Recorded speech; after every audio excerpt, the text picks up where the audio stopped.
बना था जहाँ के नियम कायदे कानून कुछ अलग होते थे।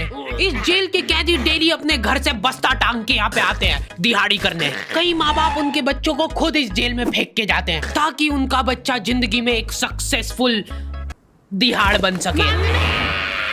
दरिंदे रोक दे बच्चा।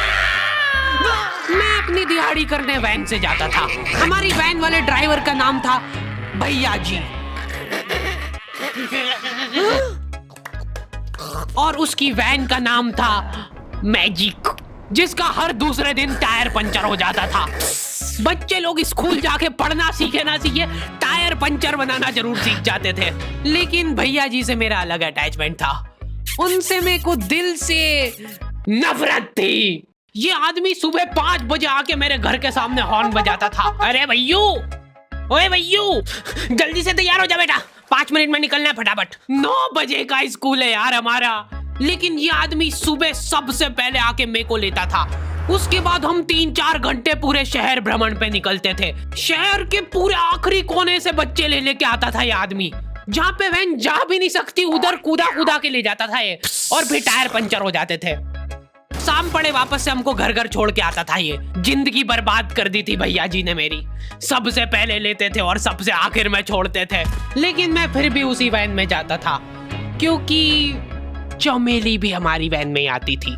और बात यह है कि वो मेरे पास ही बैठती थी, मतलब मजबूरन। उसके पास और कोई ऑप्शन ही नहीं बचता था और मैं बचाता भी नहीं था। मैं घर पे जाते से जो 2-3 घंटे मेरे को सोने के लिए मिलते थे उसमें सोता नहीं था और मैं प्लानिंग करता था कि कैसे चमेली सिर्फ मेरे पास बैठे। चमेली सबसे आखिर में आती थी और मैं सबसे पहले सुनसान वैन में चढ़ के बस्ता अपने पास में रख के और फसर के सो जाता था।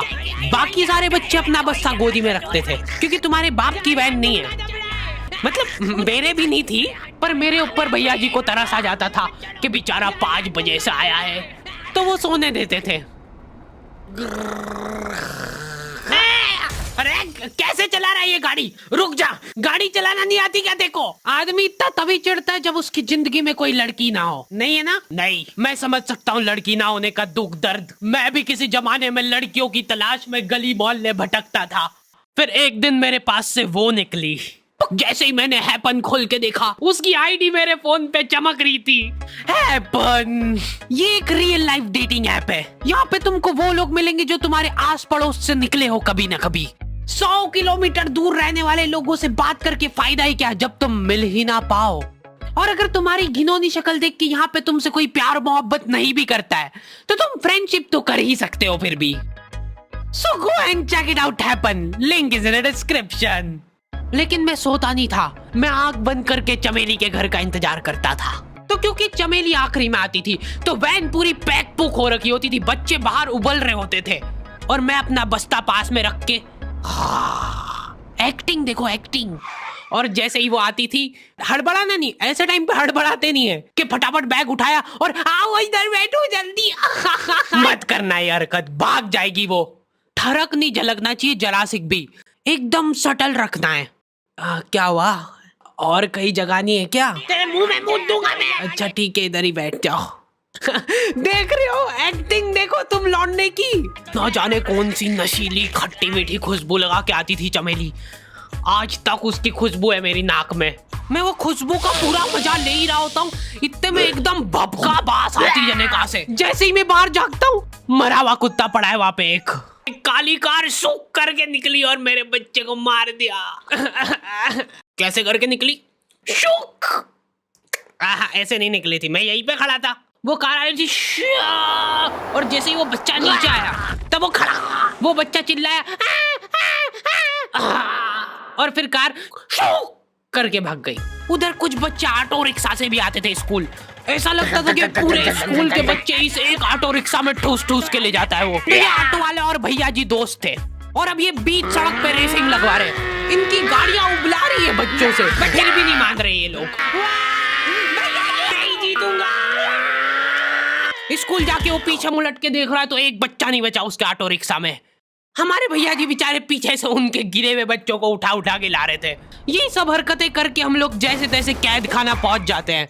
सुबह 5 बजे से निकलने के बावजूद हम लोग लेट पहुंच रहे हैं। वहाँ पे पहुंच के हमने देखा कि 4 लौंडे मरे हुए पड़े हैं। जिनको डॉन ने मारा है। डॉन हमारे स्कूल की इंचार्ज थी। डॉन का कद छोटा था और पेट मोटा था, और आश्चर्य की बात यह है कि समय के साथ उसकी हाइट कम हो रही थी। मतलब बड़े नहीं बड़े वो चलता एक बार को, पर इसकी कम हो रही थी। डॉन बहुत स्ट्रगल करके कार से स्कूल आती थी खड़े होके, क्योंकि बैठ जाए तो उसको सामने की सड़क नहीं दिखती थी। वो अलग बात है, खड़े होके भी पूरा नहीं दिखता था। हर रोज 2-4 कुत्ते कुचलते हुए आती थी वो। फिर मेरे को समझ आया कि रास्ते में जो कुत्ते दिखे थे वो डॉन इस कैद खाने में छत पे बैठी रहती थी स्नाइपर लेके। कोई भी कैदी कुछ गलत गतिविधि करता हुआ दिखता था तो वहीं पे, मैडम इनकी लाश का क्या करना है? अरे ये तो आपको पता ही है। कहाँ रह गए थे यार झमू दीदी, फटाफट ये खून वून साफ करो। झमू दीदी बुलेट से स्कूल आते थे और ये अफवाह फैली हुई थी पूरे स्कूल में कि उनके घर पे मर्सिडीज भी है, लेकिन झमू दीदी हम्बल रहना पसंद करते हैं। ऐसा कहा जाता था कि ये स्कूल ऑन पेपर झमू दीदी के नाम पे ही है, पर वो हम्बल रहने के लिए यहाँ पे झाड़ू पोछा लगाती है। वैसे मैडम इन्होंने करा क्या था? गैर कानूनी पेन फाइट का सट्टा खेलते थे ये लोग क्लास में। उससे मेरे को प्रॉब्लम नहीं है, मेरे को क्यों नहीं? हाँ, हमारी क्लास में पेन फाइट का सट्टा चलता था। हमारे इधर जो लौंडा पेन फाइट में जीतता था, सामने वाले का पेन उसका हो जाता था। कुछ बच्चे अपना सब कुछ दांव पे लगा देते थे और कर्जे में डूब जाते थे। फिर भी वो लोग हार नहीं मानते थे और अपने दोस्त से पेन उधार लेके खेलते थे और वापस हार जाते थे। तो अब क्लास में कुछ बच्चों के पास पोटला भर के पेन पड़ा है और कुछ बच्चों के पास पेन ही नहीं है। पेन इस कैद खाने की करेंसी थी, जिसके पास जितने महंगे पेन वो उतना रईस। यहाँ पे ब्लैक में पेन इधर उधर होते थे। नॉर्मल लोगों के पास होते थे 5 रुपए वाले जीफी जेल, जो कि तुम एक पन्ने पे लिखोगे तो पीछे 10 पन्ने तक छप जाएगा। और उनसे भी गए बीते लोग होते थे जो 3 रुपए वाला यूज एंड थ्रो लेके आते थे और उससे भी उनकी अच्छी राइटिंग आ जाती थी। बहुत चिढ़ मचती थी यार मैं कौन से। और कुछ चुनिंदा रईस लोग होते थे जिनके पास होता था ट्राइमैक्स। हर बच्चे का सपना होता था कि उसके पास एक ट्राइमैक्स हो, साथ में आसपास 2-4 लड़कियां हो। मेरे को प्लीज मेरे को यहाँ पे ऑटोग्राफ दे दो। ये लो ट्राइमैक्स किंग के, ये ट्राइमैक्स क्या बात कर रही है? सही में एकदम रईस लोग ही अफोर्ड कर पाते थे ट्राइमैक्स। वो बाबड़े भी एक एक अक्षर लिख के रिफिल खोल के देखते थे। खाली हो रही है तो एक बार एक रईस बच्चे का ट्राइमैक्स चोरी हो गया। पूरे स्कूल में हाहू मच गई थी। वो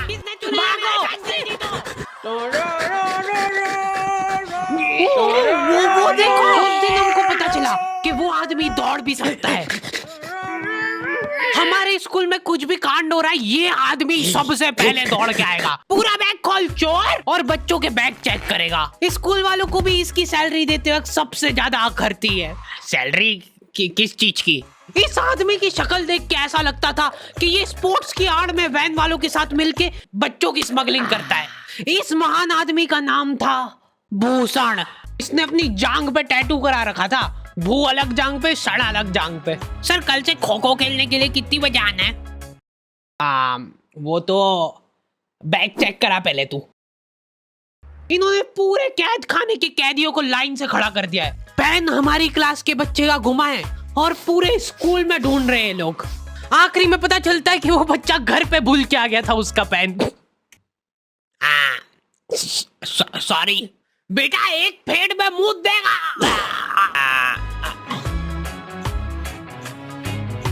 ऐसे तो नमूने बच्चे थे हमारे स्कूल में, और टीचर लोग उनसे भी गए बीते थे।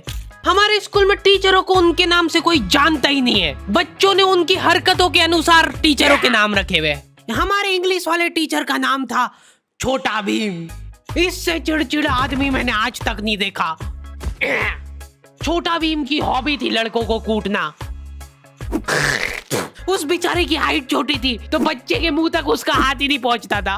बेचारा उचक उचक के मारता था, फिर भी कमर तक ही हाथ पहुंच पाता था उसका। एक पॉइंट पे मेरे को ऐसा लगने लग गया था कि उसको सैलरी लड़कों को कूटने की मिल रही है। कभी किसी बच्चे को बहुत ज्यादा मार दिया, घायल हो गया वो बेचारा, ये लो आपका एक्स्ट्रा बोनस। होमवर्क तुम्हारा बाप करेगा क्या? सर मेरे पापा मर गए थे। तू भी मर जा। ये लो।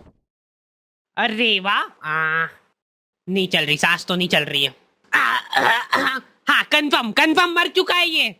ओह ये लो आपका प्रमोशन हो गया है। लड़कियों से उसका अलग अटैचमेंट था। कौन सा परफ्यूम लगा के आई हो? सर थोड़ा दूर रहो। अरे मैं कुछ कर थोड़ी ना। भोली सी सूरत और आंखों में ठरक लेके स्कूल आ जाता था ये daily. So this means that he will jump over it and then he started. ये आदमी इंग्लिश को इंग्लिश में ही ट्रांसलेट करके चल जाता था हमारी नंगी आंखों के सामने। इधर वॉशरूम में मौत का नंगा नाच मचा रखा था लॉन्डो ने। 4 लॉन्डे दिन भर वॉशरूम में जाके खड़े हैं, कुछ भी नहीं कर रहे वो लोग वहां जाके। उनको बस मन की शांति मिलती है वहां जाके। अगले दिन उन चारों ने प्लानिंग करी, कुछ तो प्रोडक्टिव करते यार वहां जाके। अगले दिन वो सब पानी की बोतल लेके गए। अब वो पानी पी पी के हाथों हाथ मूत रहे हैं। और ये टीचर लोगों को प्रॉब्लम क्या है, बच्चे अगर वॉशरूम जा रहे हैं तो एक गया है तो अभी दूसरा नहीं जा सकता है। क्यों?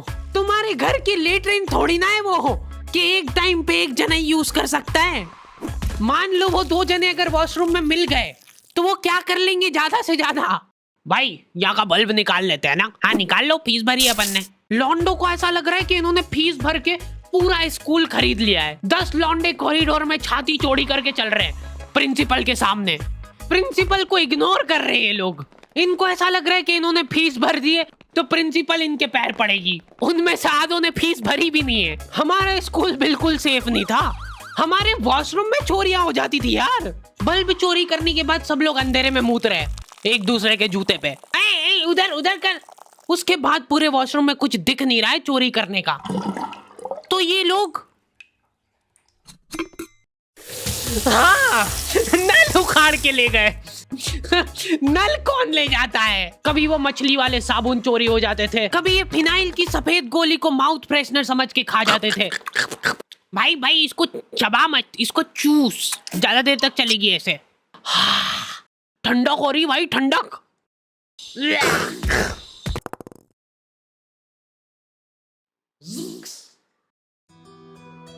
ओके तो दी एंड हो चुका है।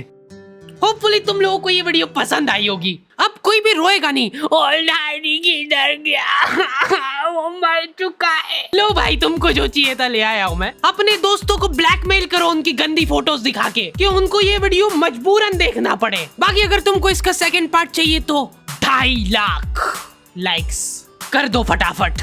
और हैपन चेकआउट करना बिल्कुल मत भूलना, लिंक मैंने डिस्क्रिप्शन में डाल दी है। मिलते हैं नेक्स्ट वीडियो में।